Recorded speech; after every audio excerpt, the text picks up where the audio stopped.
ঘুষ দিলাম, আমার একটা চাকরি নেওয়াই দেন, ভাই এত টাকা ঘুষ দিলাম, আমার বাঁচা দেন। আমার টাকা দেওয়া বাঁচবেও না, আমার টাকা দেওয়া আমি তোর মারবও না, এটা মনে রাখিস।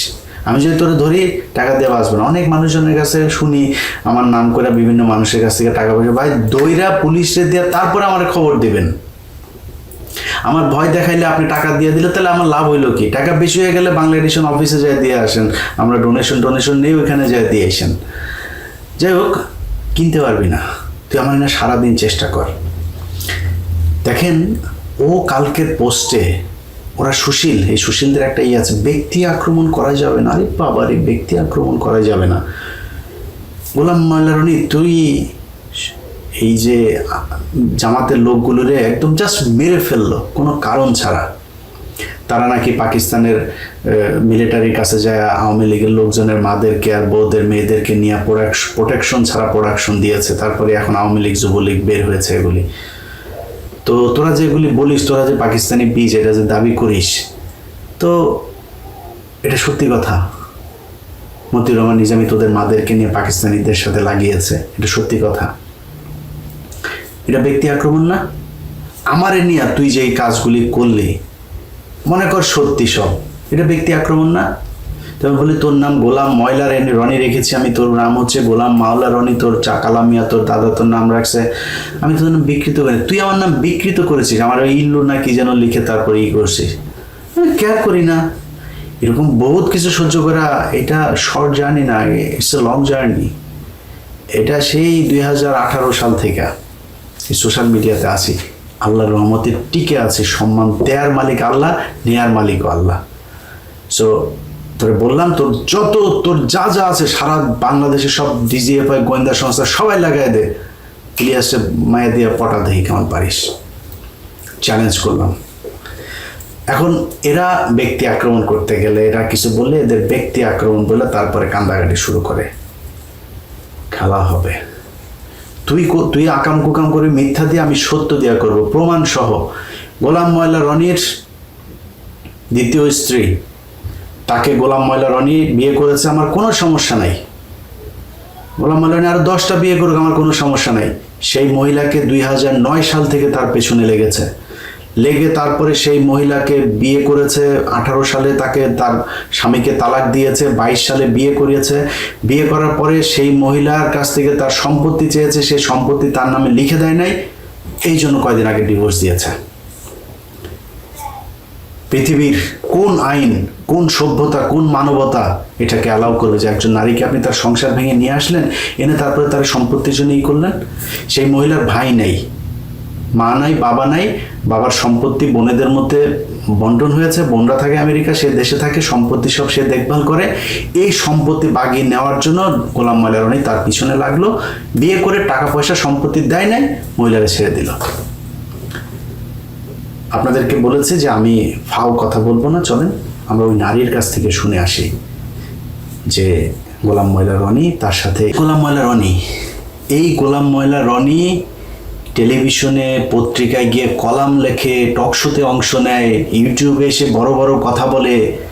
আরে বেটা, আমি ইলিয়াসের নামে যেদিন কিনা ঢাকা শহরে আমার বাপ যা রেখে গিয়েছে, তারপরের 1 ছটাক জমি হবে, আমেরিকায় 1 ছটাক বাড়ি হবে, গাড়ি হবে, সেটার জন্য আমি জবাব দেব। আমেরিকায় যদিও একটা বাড়ি আর একটা গাড়ি সবারই না হওয়া অস্বাভাবিক, হওয়া স্বাভাবিক। 1 বাড়ি আর 1 গাড়ির পরে যেদিন চলে যাবে, সেদিন বুঝবি যে ওই 2 নাম্বারই করা শুরু করেছে। তোর এত টাকা পয়সা, এত বাড়ি, এই যে জাহাঙ্গীরনগরে যেটা বললো যে অরুণাপল্লীতে যেই বাড়ি, বিশাল বাড়ি, সুইমিং পুল টুল করে, এই বাড়ির টাকা তুই কোথায় পাইলি, এটা জবাব দিতে হবে। আমি দুর্নীতি দমন কমিশন, পুলিশ প্রশাসন যারা আছেন তাদেরকে বলবো যে গোলাম ময়লা রনির ব্যাপারে খোঁজ নিতে হবে। আর রনি, তোরে বলি এবং তোর সাথে সাথে আমার যারা দর্শক আছে তাদেরকে আমি বলি, ভাই শুরুতে যেটা বললাম যে বয়স হয়েছে, তো এখন এইসব বিষয় নিয়ে, এগুলো সংবেদনশীল বিষয়, এগুলো নিয়ে কথাবার্তা বলতে গেলে একটু হুশ করে বলা উচিত, সবারই বলা উচিত। আমি নিজেও এটা মনে করি। আর কারো ব্যক্তি লাইফ সামনে আসুক, যে একটু আগে বললাম ইন্ডিয়া ভারতের ব্যাপারে আমার ধর্ম আমি মানব না। আমার যদি জিজ্ঞেস করেন যে ভাই ইসলাম মানবেন কিনা, ওইটার ক্ষেত্রে আমি আল্লাহর কাছে মাপ চাই নিব, আল্লাহ মাপ করে দিয়েন। আমি এদের ক্ষেত্রে টর্মর কোনো প্যারামিটার আমি মানতে যাব না, যেমনে পারি ওদেরকে ভরে দেওয়া হবে। আওয়ামী লীগের ক্ষেত্রে কোনো মাপ নাই, কারণ এরা আমারে এই আমেরিকাতে যতভাবে কষ্ট দিয়েছে ওই কষ্ট সহ্য করতে পারবেন না। আপনারা এখানে দেখেছেন না আওয়ামী লীগের সাথে যে মারামারি গালাগালি করেছে, যে একদিন ইচ্ছা মতো ওদের সব কটার মারে যে শেখ মুজিবের দিয়ে লাগাইছি, মনে আছে না? কেন বলেছিলাম জানেন? আপনারা তো শুধু ভিডিওটা দেখেছেন, আমি অনেক উত্তেজিত। আমি ভাই এত উত্তেজিত না, আমাকে যারা ব্যক্তিগতভাবে চিনে, আমি যথেষ্ট পোলাইট, খুব নরম টাইপের একজন মানুষ।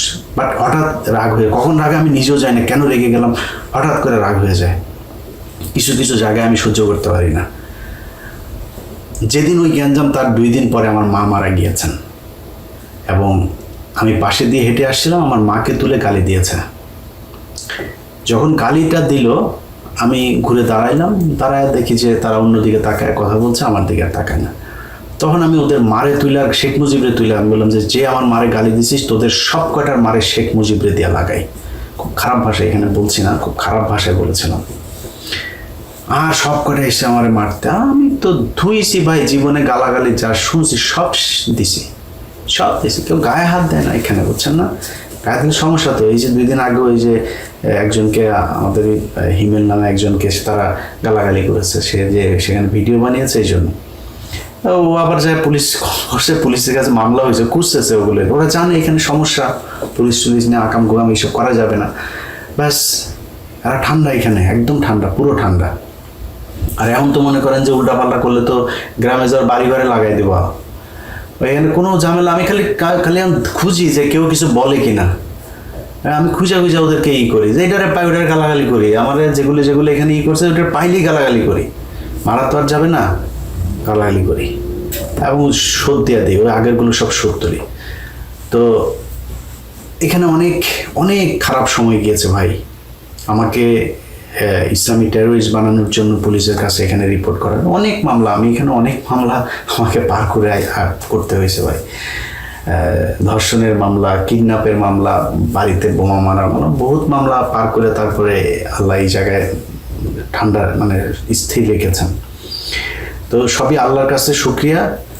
তো এগুলো সহ্য করে, আমার পরিবারের উপরে যা হয়েছে এগুলো সহ্য করে, তারপরে যারা ঠান্ডা থাকতে পারেন ওরকম ঠান্ডা লোকজন এসেন। আপনাদের মতো বহু ঠান্ডা লোক যারা ঠান্ডা থাকতে বলেন না, তাদের অনেক ঠান্ডা লোকজন দেখেছি, অন্যায়ের প্রতিবাদ করেন নাই, অন্যায়ের প্রতিবাদও করেন না, নিজের উপরে কোনো সমস্যা আসে না, ঠান্ডা হয়ে থাকেন। আপনাদের মতো এত ঠান্ডা হয়ে থাকার জন্য কুত্তার জীবন নিয়ে দুনিয়ায় আসি নাই। কুত্তা খায়, হাগে মতে, ঘুমায়, মারা যায়।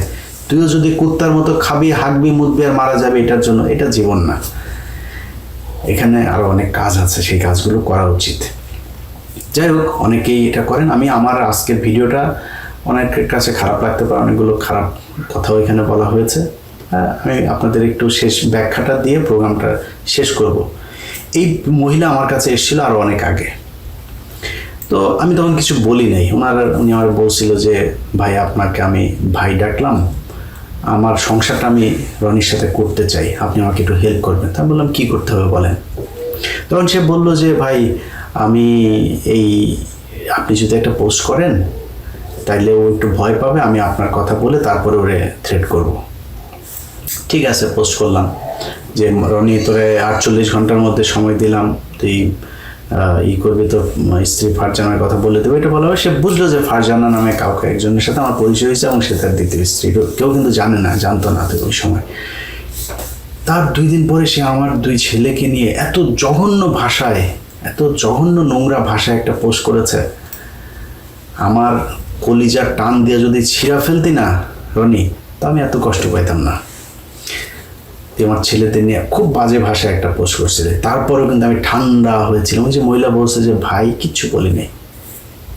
এখন 3-4 দিন আগে সে আবার আসলো, ভাই অনেক চেষ্টা করলাম, সে আমার সাথে থাকবে না, সে আসলে তার সম্পত্তি এগুলি লাগবে, সে আমার সাথে থাকবে না। এখন আমার ভাই আপনি কিছু একটা করেন। বললাম কি করবো আপা, আমার কাছে যে সুযোগ আছে আমি তারপরে সংসারে ওরে বলে করতে পারবো, ওর সাথে আমি কথা বলতে পারবো না, আপনি করেন, যদি অনুমতি দেন তাহলে আমি ভিডিও আপনার বক্তব্য এগুলো আমি চালাইতে পারি।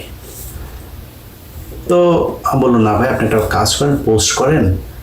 আমার আগের পোস্টটা তো মনে করছে যে আমি করাইছি আপনাকে দিয়ে, ও যেন মনে করে ওর প্রথম স্ত্রী আপনাকে দিয়ে পোস্ট করেছে, এরকম কিছু একটা লিখে পোস্ট করেন। তখন আমি এই যে 2 দিন আগে একটা পোস্ট করলাম যে ইতি রুনু ওর দ্বিতীয় স্ত্রী, প্রথম স্ত্রী।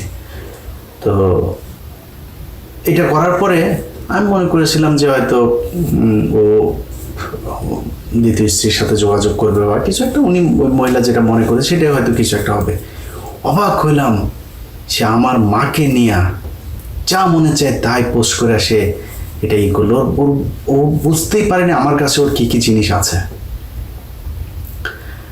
তো আমি দেখেন আপনাদের কাছে বিচার দিলাম যে আমি আমার ধৈর্যের সর্বশেষ সীমানা পর্যন্ত অপেক্ষা করছি। ও যদি আমার এরকম কোনো কিছু পাইতো, আমি আপনাকে গ্যারান্টি দিলাম, ও না বহু এই জগতে বহু মানুষজন আছে ভাই, আমার নিয়ে পাইলে সে পৃথিবীর সব দিয়ে তারা আটকানো যাবে না, আগেই আপলোড দিয়ে তারপরে অন্য কথা পায় না। সমস্যা হলো এইটা, এই জায়গায় আমার আটকাইতে, আমার সাথে বিশাল গ্যাঞ্জাম। কয় না ও সৎ আছে, জাউরা শালা একটা বদমাইশ, কিন্তু সৎ আছে, ওরে কেনা যাবে না। কিন্তু মা ও জাউরা, খুব জাউরা ভাই, আমি খুব খারাপ, আমার কেনা যাবে না, আমার মেয়ে মানুষ দিয়ে ফাঁসানো যাবে না, আমার ঘুষ দিতে পারবে না, আমি দুর্নীতি করি না, আমি সেল হই না, কিন্তু আমি খারাপ। খারাপ কোন দিক দিয়ে বল, কোন দিক দিয়ে খারাপ সেটা বল, এটা বলতে পারে না। তো সেইটা করলো, গালাগালি করে যা মনে হচ্ছে তাই লিখলো। আমি কিন্তু তার এটা আটকে রেখেছি এবং শেষ পর্যন্ত চেষ্টা করেছি যে এটার একটা সঠিক সমাধান হোক। আমি ভিডিও দিয়ে তারপরে কিছু মানুষ খুব মজা পাবে, দেখবে, না করে আমি মহিলাকে করেছি। কিন্তু শেষ পর্যন্ত রনির কারণেই সেটা আর হইলো না, আপনাদের সামনে আনতে বাধ্য হইলাম, এই দেশের মানুষের কাছে বিচার দিয়ে গেলাম। এই ধরনের একজন অসভ্য অভদ্র মানুষ, তাকে কোনো রাজনৈতিক দলে নেওয়া তো বহু দূরের কথা, আমি প্রশাসনের কাছে বলবো এবং মোস্ট প্রবাবলি আপনারা জানতে পারবেন তার নামে একটা নারী নির্যাতন মামলা হবে। আমি আমার ব্যক্তিগত কোনো কারণে তার বিরুদ্ধে মামলা টামলাতে চাইতে চান, আমি চাইলে ওরে আমি খাইয়ে দিতে পারি, এখন ধরাই দিতে পারি। আমার মামলাটাই এনাফ ওর জন্য। আমার পরিবারে কেউ ওরে নিয়ে একটা মামলা করে দিতে হবে। আর আমার পরিবারের মানুষ ভাই, বহু নিরীহ লোকজন, এরা কখনই আমার এই জগতে থাকা পছন্দ করে না। আওয়ামী লীগ এখনও ধরেন, আমি এই যে সেনাবাহিনী টাইনি নিয়ে করি, আমার একটা ভাই আছে অফিসে, আমার বাংলা এডিশনে, অফিস করা বন্ধ করে দিয়েছে। আমি আপনি যদি এগুলি করেন আমি আপনার অফিস টফিস করবো না, এই টাইপের অবস্থা। কিন্তু আমি ভাই নিরীহ পরিবারের সন্তান, আমার এদেরকে এখন মামলা টামলা জড়াইতে চাই না। এদেশের মানুষের কাছে বিচার দিলাম। আর তার স্ত্রী যদি মামলা করে, পুলিশকে বলবো কোনো ধরনের ধানাই পানাই না করে তাকে দ্রুত গ্রেপ্তার করবেন, এর জেলে থাকা উচিত। এই যে অপরাধ করেছে, এটার জন্য একটা নারীর সংসার ভেঙে তারপরে তাকে নিয়ে এসে শুধু সম্পত্তির জন্য তাকে এখন তার ভালো লাগে না, সে থাকবে না, এটা বলে শেষ করে দিল। এই ধরনের মানুষ, এটা বাংলাদেশে যত সকল যেসব নারীবাদীরা আছেন তাদের সবারও রাস্তায় নেমে আসা উচিত। একটা নারীর জীবন এইভাবে ধ্বংস করে দেওয়া, এটা কোনো পয়েন্ট থেকে, কোনো ডেফিনেশনে এটাকে হালাল করা যাবে না। যাই হোক, অনেক কথা হইল ভাই। আওয়ামী লীগের উপরে খুব খেপা ছিলাম, এখন তো আর ওরকম ওই দিন তো নাই, এখন আমাদের সুখের দিন, আমরা এখন দেশ চালাই। এখন আওয়ামী লীগের 32 নাম্বার সব কিছু পিছন দিয়ে ঢুকিয়ে দেওয়া হয়েছে হাসিনার। এখন আমাদের ওগুলি নিয়েই নেই, যেখানে অত খেপি না, রিল্যাক্স মুডে থাকি। সো তারপরেও অনেকদিন পরে এসে একটু আজে বাজে কথাবার্তা বলতে হলে এই জন্য সবার কাছে মাপ চাই, উপায় ছিল না। আমার মারে নিয়ে যা বলছে ওইটা যদি রিয়েক্ট করতাম আগের মতো, তাইলে এর চেয়ে আরো জঘন্য ভাষায় হয়তো, সেটা করি নাই। আল্লাহ হাফেজ।